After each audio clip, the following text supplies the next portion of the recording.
होता, असं होता मातीचा. इकडं बाबाजी पर्यंत सद्गुरू किसनगिरी बाबा तिकडच्या कडाला उभा राहायचे. का? भाऊ पोहोचले का दुसऱ्याचं लेकरू आहे, पण जीव किती. उगाच आजही ते त्यांचं नाव लावत नाही. ते गुरु बदलणारे कितकं भेटतील. फायदा नाही झाला तर गुरु बदलणारे आहे, किंवा फायद्याकरता गुरु करणारे. पण काहीच नसताना फक्त एका गुरुने शब्द दिला आणि दुसऱ्या गुरुजवळ राहायचे. आई वडिलाचा त्याग केला, मातीचा त्याग केला, त्या मित्रमंडळीचा त्याग केला. इथं राहायचं ना तर सहनशक्तीनंच राहायचं.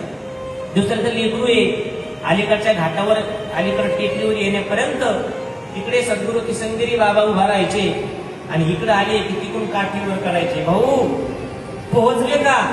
भाऊ इकडून आठ करायचे. खूप दिवस चालू.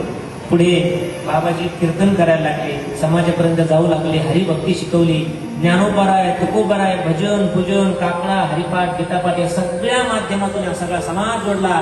परिसरात नाव होऊ लागलं. कीर्तन जुन्या काळातले 9 ते 11चे कीर्तन.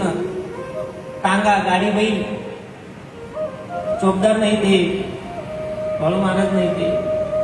गाडी घ्यायची, एक ड्रायव्हर, आणि कीर्तन करायचं. आणि पाऊस आला तर तिकडच मुक्कामाला थांबायचं. स्वतःची काळजी, स्वतःच कपडे धुवायचे, भाकरी करायच्या. आणि मग